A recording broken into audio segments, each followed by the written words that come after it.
औज़ुबिल्लाहि मिनश्शैतानिर्रजीम बिस्मिल्लाहिर्रहमानिर्रहीम। अस्सलामु अलैकुम स्टूडेंट्स, कैसे हैं? उम्मीद है कि आप लोग ठीक होंगे। स्टूडेंट, हमारी जो ऑनलाइन क्लासेस का सिलसिला जारी है, तो उसमें लास्ट टाइम हम कन्वेक्शन को डिस्कस कर रहे थे, तो आज भी हमने कन्वेक्शन ही को डिस्कस करना है। आज हम विंड्स और जो ओशन करंट है उसके बारे में यहाँ पे पढ़ेंगे। आज हमने डिस्कस करना है विंड्स और जो ओशन करंट है उसको हमने आज डिस्कस करना है। देखिए कि कन्वेक्शन क्या है, पहले भी हम पढ़ चुके हैं कि ट्रांसफ़र ऑफ हीट है by the actual movement of particle, जिसमें पार्टिकल क्या करते हैं, मूव करते हैं। तो पहले भी हम पढ़ चुके हैं कि कन्वेक्शन क्या चीज़ है। कन्वेक्शन है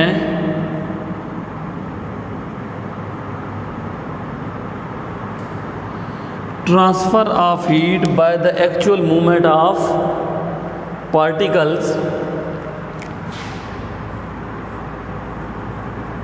transfer of heat by actual movement of particle, यानी इसमें पार्टिकल की एक्चुअल मूवमेंट होती है, यानी इसमें पार्टिकल्स क्या करते हैं, मूव करते हैं। तो कन्वेक्शन क्या है? Transfer of heat by the actual movement of particle, यानी वो प्रोसेस जिसमें पार्टिकल क्या करते हैं, मूव करते हैं और उनके ज़रिए हीट ट्रांसफ़र होती है, तो वो कन्वेक्शन कहलाती है। अब जो विंड्स और ओशन करंट है वो भी इसी की एग्जांपल्स हैं, आप कह सकते हैं।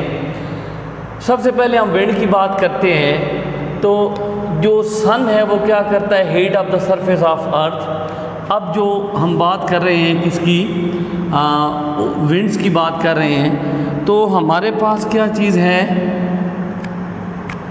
जो सन है, सूरज है हमारे पास। हम एग्जांपल लेते हैं सूरज की। ये क्या करता है, heat of the surface of earth,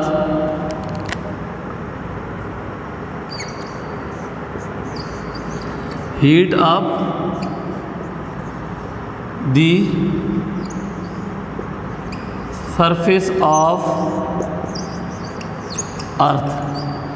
सूरज क्या करता है, ज़मीन की जो सतह है उसको हीट अप करता है। अब उसको हीट अप करने के साथ साथ ये क्या करता है, जो करीब में एयर होती है उसको भी क्या कर देता है सूरज। अब ये क्या करता है, अब यहाँ पे वो एयर मौजूद है उसको भी क्या कर देगा, हीट अप। एक तो सूरज ज़मीन की सतह को जो है ना हीट अप करता है, दूसरा जो उसके करीब एयर होगी उसको भी हीट अप करेगा। किस तरह हीट अप करेगा कि ये देखिए सूरज है,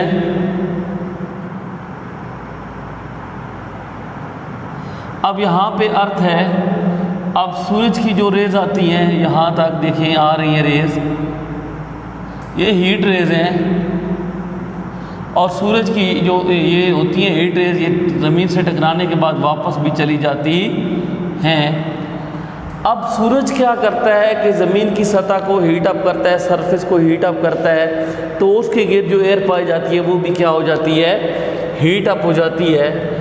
तो क्या होता है, जब एयर हीट होती है तो वो एक्सपेंड हो जाती है और लाइटर हो जाती है, यानी जो एयर थी जो हीट अप हुई, ठीक है, हवा जो गर्म हुई वो क्या हो गई, एक्सपेंड, वो एक्सपेंड भी हो गई और लाइटर यानी लाइट भी हो गई, ठीक है।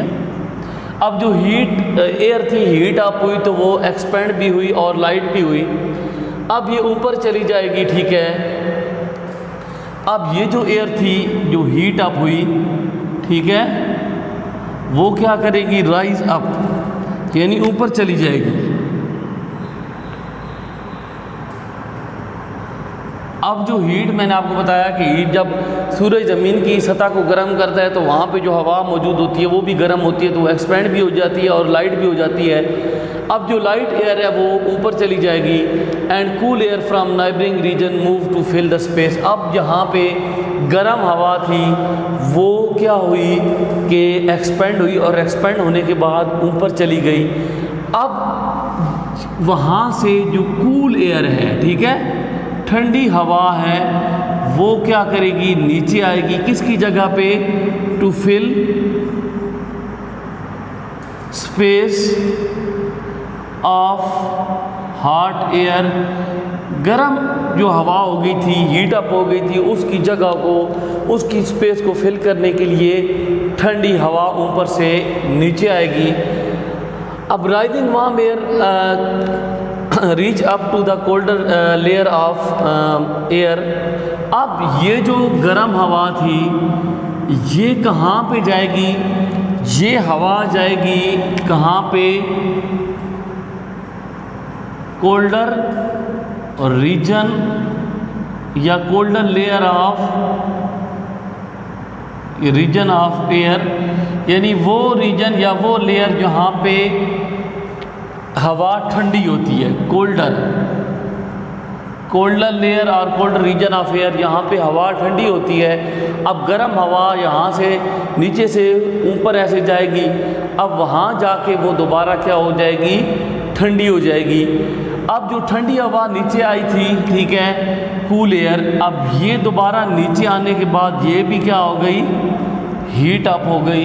हीट अप होने के बाद ये भी क्या करेगी, राइज यानी ऊपर चली जाएगी, और ऊपर जो हवा गर्म गई थी वो वहाँ ठंडी होगी, और ठंडी होने के बाद वो हवा फिर नीचे आ जाएगी। नीचे जो हवा आई थी वो गर्म होने के बाद फिर ऊपर जाएगी, ऊपर जाके वो दोबारा ठंडी होगी, और दोबारा ठंडे होने के बाद वो फिर नीचे आएगी, फिर नीचे गर्म हो जाएगी, फिर ऊपर जाएगी।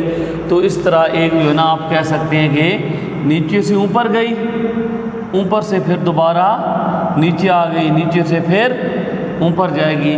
तो यहाँ पे एक कन्वेक्शन जो है ना वो सेटअप हो जाएगी। ये हम बात कर रहे थे विंड की। अब हम ओशंस की बात करते हैं, जो ओशन करंट है।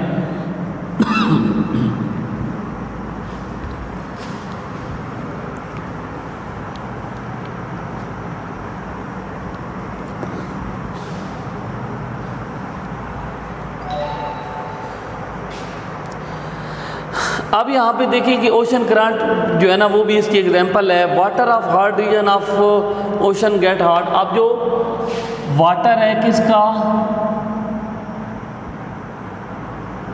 हॉट रीजन ऑफ ओशन, जो पानी है हॉट रीजन्स का, वो क्या होता है, हॉट होता है। यानी जो समंदर के गर्म हिस्से होते हैं वहाँ पे पानी भी क्या होता है, गर्म होता है। समंदर के गर्म हिस्से जो होते हैं वहाँ पे पानी भी क्या होता है, गर्म होता है, ठीक है। It expand and get lighter. अब ये जो हॉट वाटर है ये भी क्या हो जाता है, एक्सपेंड हो जाता है, और साथ लाइटर यानी हल्का हो जाता है। एक भारी पानी होती है और एक होता है और एक हल्का, तो ये हल्का हो जाता है, ठीक है। But water in cold region cool and heavy. लेकिन अगर आप कोल्ड रीजन को देखें तो वहाँ पे जो पानी होता है वो कूल यानी ठंडा रहता है, और साथ में हैवी होता है यानी भारी होता है।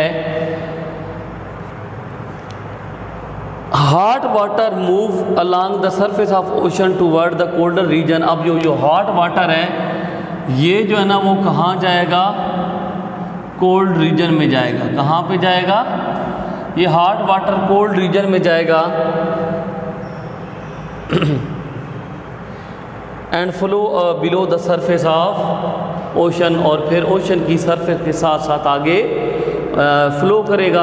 अब ये जो हॉट वाटर है वो कोल्ड रीजन में जाएगा तो क्या हो जाएगा, कोल्ड यानी ठंडा हो जाएगा। अब वो दोबारा ठंडा जो है वो दोबारा हॉट वाटर की तरफ आएगा, उसके साथ साथ जो है ना वो ट्रैवल करेगा। अब दोबारा जब हॉट में आएगा तो वो हॉट हो जाएगा, फिर वहाँ से वो लाइट हो जाता है, एक्सपेंड यानी एक्सपेंड हो जाता है, लाइट हो जाता है। वो दोबारा वहाँ से कोल्ड रीजन में जाएगा, वहाँ से फिर जब दोबारा हॉट में आएगा तो इसका मतलब है ये प्रोसेस इस तरह चलता रहेगा, और फिर वहाँ पे जो है ना वो कन्वेक्शन सेट हो जाएगी। तो स्टूडेंट आज का हमारा टॉपिक यहीं तक था। उम्मीद है कि आप लोगों को समझ आया हो।